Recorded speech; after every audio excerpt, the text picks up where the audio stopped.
সন্দীপ ও চম্পকের অনেকদিন পর দেখা হয়েছে। সন্দীপ জিজ্ঞাসা করেন, চম্পক কেমন আছো? অনেকদিন তোমার কোনো দেখা নেই। চম্পক জানান তার শরীর ভালো নেই, শুধু প্যারাসিটামল খেয়ে কোনো রকমে রয়েছেন।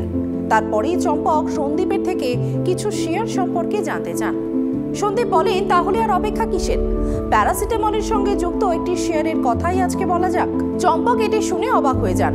সন্দীপ বলেন, আমি সাধনা নাইট্রোকেম বা এসএনসিএল সম্পর্কে সমস্ত কিছু বলবো, যা প্যারাসিটামল তৈরির কাজে লাগে এমন রাসায়নিক তৈরি করে। চম্পক উৎসাহের সঙ্গে জানতে চান ওই কোম্পানির শেয়ার তার কেনা উচিত হবে কিনা, যা প্যারাসিটামলের জন্য গুরুত্বপূর্ণ রাসায়নিক উৎপাদন করে।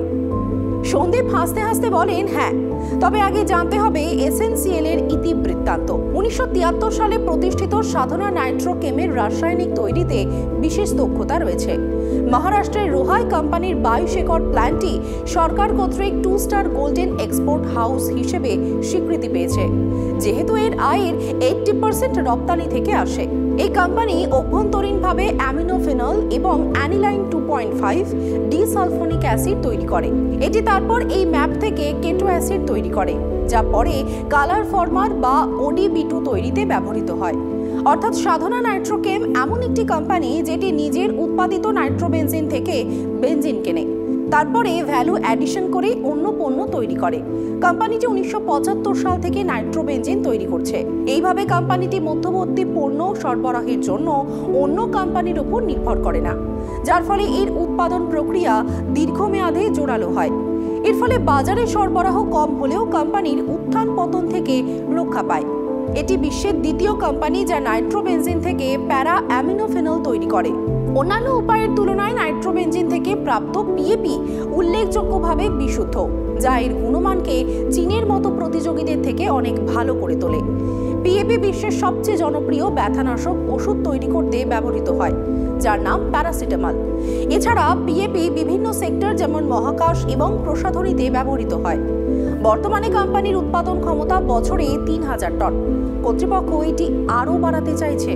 सबसे बड़ी खासियत है कि ये जो नाइट्रोबेंजीन के प्रोडक्ट्स बनाते हैं, ये बहुत एक्सप्लोसिव नेचर के होते हैं, बहुत ही प्रॉपर प्रोसेस के साथ इनको प्रोडक्शन किया जाता है। और सबसे बड़ी बात इनकी खूबियां ये है कि ये स्पेशलिटी केमिकल्स एरोस्पेस में, उसके बाद डिफेंस में, उसके बाद प्लास्टिक प्रोडक्ट्स में और काफी अच्छे और ग्रोइंग इंडस्ट्रीज में एप्लीकेशंस होते हैं। कंपनी ने हाल ही में जो पैरासिटामोल का जो ड्रग है, जो हम दवाई पेन किलर के पॉइंट ऑफ व्यू से लेते हैं, इसके लिए पीएपी यानी इनका जो मेन रॉ मटेरियल है वो भी इंडिया में बनाने का काम लिया है। और ये बनाने का जो प्रोसेस है वो बहुत ही यूनिक है। इनफैक्ट इंडिया में ये सबसे बड़ा और यूनिक प्लांट है और पूरे वर्ल्ड में सेकंड प्लांट है। ऑलरेडी महाराष्ट्र गवर्नमेंट ने इनको पोल्यूशन का कंट्रोल फ्री यानी सर्टिफिकेशन भी दिया है और अप्रैल के महीने में, दैट इज अप्रैल 24 से पूरी तरह से प्रोडक्शन शुरू हो जाएगा। অতীতে অনেক কোম্পানি নাইট্রোবেনজিন থেকে পিএপি তৈরি করার চেষ্টা করেছে, কিন্তু ব্যর্থ হয়েছে। সাধনা নাইট্রোকেমিক্যালসের প্রক্রিয়া বিশ্বব্যাপী গ্রাহকদের কাছ থেকে সম্মতি পেয়েছে। 2024 সালের এপ্রিলে এর স্থিতিশীল সরবরাহ শুরু হবে বলে আশা করা হচ্ছে। সাধনা নাইট্রোকেমিক্যালসের গ্রাহক হিসেবে বেশ কয়েকটি বিশ্বব্যাপী কোম্পানি রয়েছে। তাদের মধ্যে কিছু লরিয়াল, হ্যান্ডসম্যান অ্যাডভান্স মেটেরিয়ালস, তেজিন এবং বেয়ার গ্রুপ সায়েন্সের অন্তর্ভুক্ত। এসব শুনে চম্পক বলেন, বাহ সন্দীপ, আমি তো জানতামই না যে এমন তুলনামূলকভাবে অপরিচিত কোম্পানি এত বড় পরিসরে সুপরিচিত ব্র্যান্ডের সঙ্গে লেনদেন করবে। কোম্পানি তার গ্রাহক হিসেবে বিভিন্ন দেশ থেকে অনেক নামী ব্র্যান্ডের সঙ্গে কাজও করে। সন্দীপ বলেন, এই কারণেই আমি সংস্থাটিকে একটি লুকোনো রত্ন হিসেবে বেছে নিয়েছি। এখন এই সংস্থাটি কিভাবে তাদের ব্যবসা প্রসারের পরিকল্পনা করছে তা জানা যাক। সরকার সাধনা নাইট্রোকেমিক্যালকে একটি পিএলআই বা মোট বছরে 36,000 টন উৎপাদন ক্ষমতার জন্য উৎসাহ প্রকল্প দিয়েছে। জুন 2022 থেকে কোম্পানিটি তার প্রথম পিএপি প্ল্যান্ট থেকে উৎপাদন শুরু করে। একবার এই প্ল্যান্ট থেকে বিক্রি শুরু হলে কোম্পানিটি সফলভাবে এর গুণমান সহ এর উৎপাদন স্থিতিশীল করতে সক্ষম হয়। সবচেয়ে বড় কথা হলো, ভারত পিএপির বড় আমদানিকারক হিসেবে রয়ে গেছে। প্রতি বছর শুধুমাত্র প্যারাসিটামলের জন্য ভারতকে চীন থেকে 60,000 টন পিএপি কিনতে হয়। তবে শাটডাউন ও অন্যান্য সমস্যার কারণে বছরে মাত্র 15,000 টন আমদানি করা হয়। একদিকে উৎপাদন ক্ষমতা বাড়াচ্ছে প্রতিষ্ঠানটি, অন্যদিকে পিএলআই এর সুবিধার কারণে কোম্পানির উৎপাদনের পরিমাণ এপ্রিল 2024 থেকে উল্লেখযোগ্যভাবে বৃদ্ধি পেতে চলেছে। চম্পক বলেন, বাহ, বিষয়টি তো বেশ চমকপ্রদ, কিন্তু কোম্পানি কি কোনো চ্যালেঞ্জের সম্মুখীন? সন্দীপ বলেন, অবশ্যই। Benzene, nitric acid, caustic potash, sulphur ভিত্তিক রাসায়নিক এবং আয়রন পাউডারের মতো কাঁচামাল উৎপাদনের প্রক্রিয়াতে একটি গুরুত্বপূর্ণ ভূমিকা পালন করে। তাদের খরচে এবং প্রাপ্যতায় একটি বড় উদ্বেগ থেকেই যায়। তাছাড়া যেহেতু কোম্পানির আয়ের একটি বড় অংশ বিদেশ থেকে আসে, তাই বৈদেশিক মুদ্রা এবং আন্তর্জাতিক মুদ্রার মূল্যের ওঠানামাও চ্যালেঞ্জ তৈরি করতে পারে।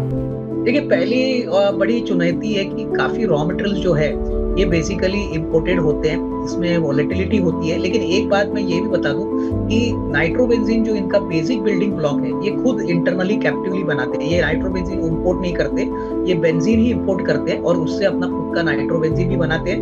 सबसे बड़ा चिंता वही है कि बेंजीन के प्राइसेस अगर वॉलेटिलिटीज के कारण ज्यादा बढ़ते हैं तो इनमें डेफिनेटली आगे चल के কস্ট অফ প্রোডাকশন पे थोड़ा सा असर आ सकता है। চম্পক এবার কোম্পানির আর্থিক চিত্র সম্পর্কে জানতে চান।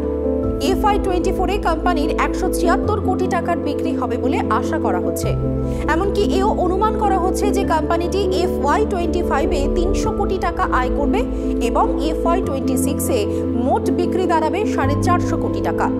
FY24 এ কোম্পানির লাভ ছিল 15 কোটি টাকা। FY25 এ মুনাফার পূর্বাভাস করা হয়েছে 42 কোটি টাকা এবং FY26 এ 75 কোটি টাকা। ইপিএস বা শেয়ার প্রতি আয় FY24 এ 5.15 টাকা, FY25 এ 14.42 টাকা, FY26 এ 25.76 টাকায় হতে পারে। আরেকটি উল্লেখযোগ্য বিষয় হলো যে FY23 এবং FY26 এর মধ্যে অর্থাৎ পরবর্তী 4 বছরে ইপিএস বৃদ্ধি 80 থেকে 100% বার্ষিক হার স্পর্শ করতে পারে।